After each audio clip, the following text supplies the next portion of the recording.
Alright, folks. This here's Maggie. Maggie, I'm going to be talking the whole time. If I need you, I'll go. You know what's up. Her name's Magellan, and she's a brilliant animal. I'm taking this walk for this video to kind of exercise the miracle in progress here. It's one of my first days with Joy White Peacock Woman, where she actually worked with me closely. And it was a day I'd come down on a Sunday morning, extreme pain, and barely getting around, pain I'm used to in my hip and back that I've had for about a decade. And she sat me down on the stool and went through some of her tools. Tools that you can use again, that are repeatable, that are applicable, and demonstrable, that you can feel a difference. One of the first tools she used was to have me imagine and visualize the pain and give it color, texture, feel, and change that, move that out, and take that away. And it's a special tool that she uses. It's very interesting. And it did relieve some, overall pressure pain, but I still had a fair amount of pain. And so she started testing me, muscle testing me, regarding what might be wrong. And she started going through these categories, conscious, subconscious, unconscious. And then once she hit one of those categories, she'd move along after, into a subcategory and then a subcategory. And within just a few seconds, she says, okay, it's an issue with resentment. Does that mean anything to you?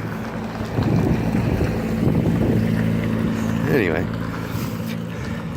I didn't really see a big, I was trying to figure out what resentment issue it might be. Two possible ones if I was to say I have a resentment issue.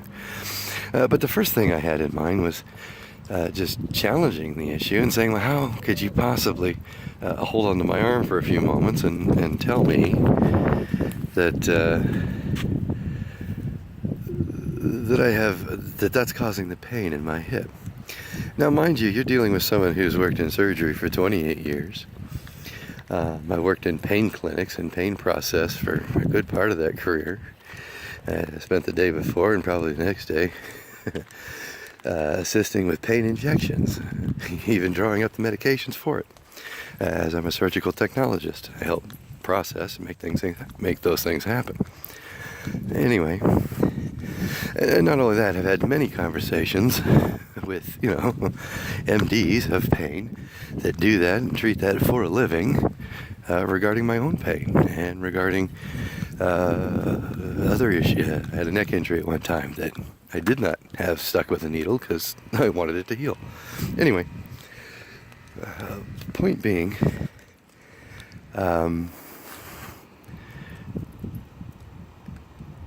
having this pain and being told that it had to do with resentment was a pretty far stretch, but I was just starting to get to know Miss Joy White Peacock Woman, and in that process I learned to put away a little doubt, and irregardless to anything I have in this world, I learned that the more I've learned about anything, the more I've learned I need to set aside preconception and see what there is, because I usually find out I don't know a whole lot about it before I dive into it. So, doing that, processing that, I said, okay, how did you figure that out? And she showed me on the muscle test what she did. And I said, well, no, I don't get it. I want you to show me again. And so she did, with her hand on my arm and going through her process of diagnosis.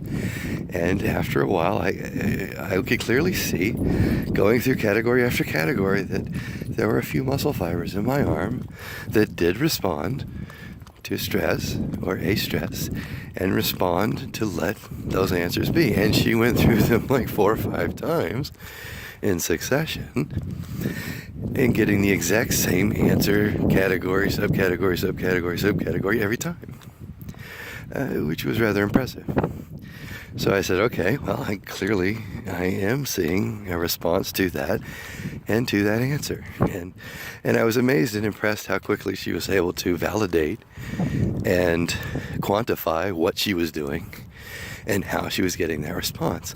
And she looks right in the eye and says, how long do you think it would possibly take me to diagnose people if I had to talk to them and figure out their, the whole life history to figure out what the heck's going on? And it makes perfect sense that way. And I also understand that there's a lot more connected in this process than we're aware of. And it's applied quantum mechanics. Our muscles respond to that field, and they respond to more than just our conscious intention. I get that. So I'm willing to accept that resentment might be an issue with what I'm doing. Sorry about the angle there for a moment. I was trying to avoid the wind.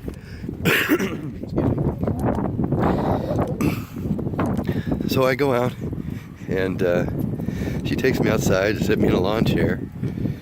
And in that process, starts to go through and walk me through points of my past where there was a point of resentment against someone close to me, and how I felt about it, and have felt about it pretty much since. And what's really fascinating there is she has a technique, another tool, similar, not too indifferent or unrepeatable as, say, even the muscle test, as to be able to find that spot in your past, emotionally place yourself there, visually place yourself there, and make changes to it.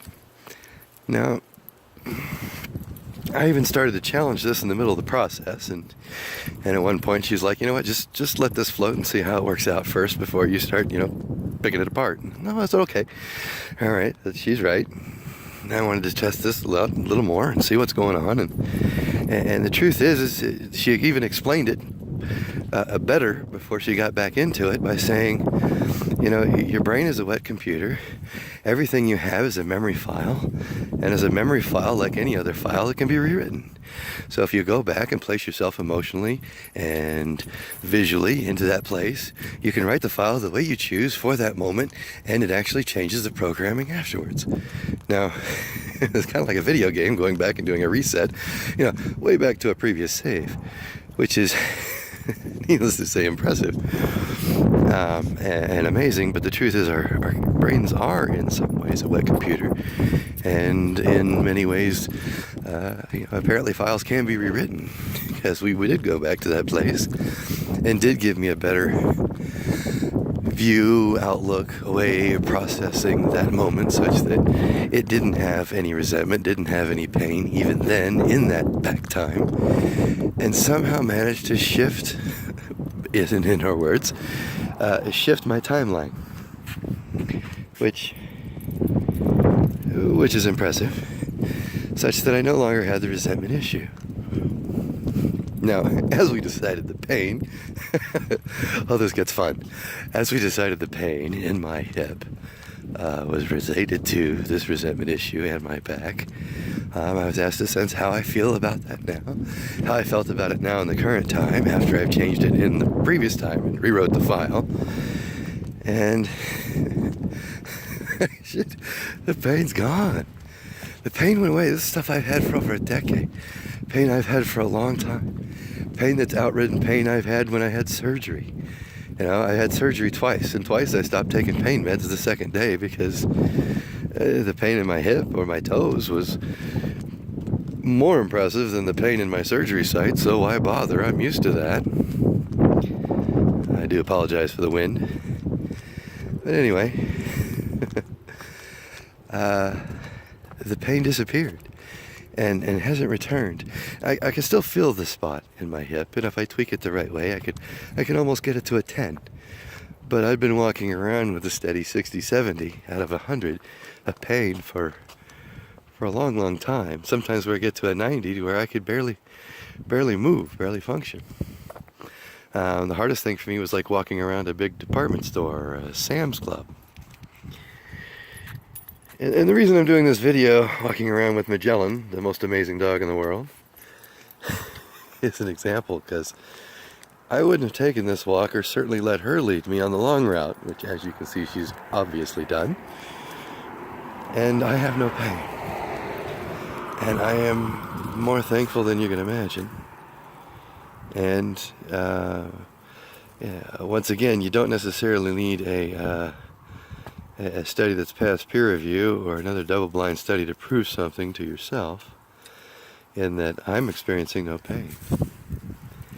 And that in itself is enough experience for me to process what Joy has done and what Joy has expressed, and what anyone can do with these tools that are repeatable.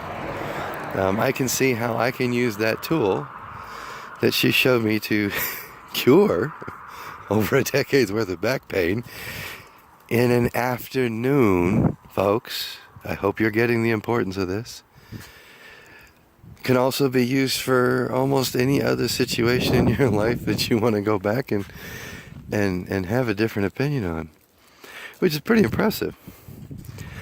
She used a line which I thought was very nice and impressive, and she said that there was one point where she realized she could be her own knight in shining armor, to go back and adjust and hold and caress and change the way things that happened in the past that weren't as favorable, and to make ways of finding new ways to enjoy that or process that somehow, when you rewrite the file, apply to this day. I don't know if you can see the stars or not, but they're very nice.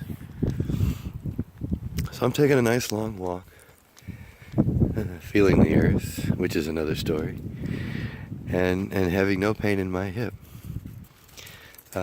because of my first journey with Joy White Peacock Woman, and allowing her to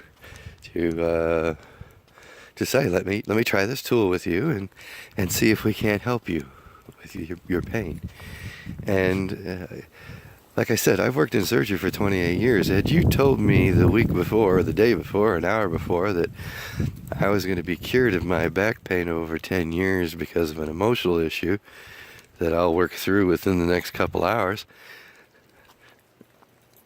I don't think I'd have bought it.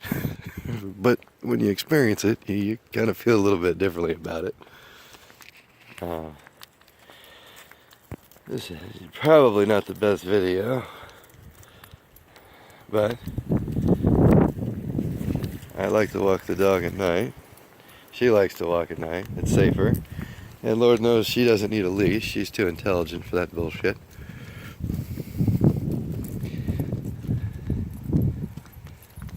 I just wanted to express my joy from, just learning a few of the tools, or the first few tools actually, that I did learn from Miss Joy White Peacock Woman.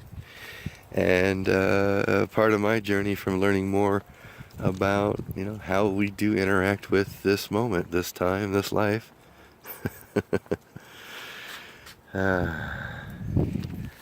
Namaste.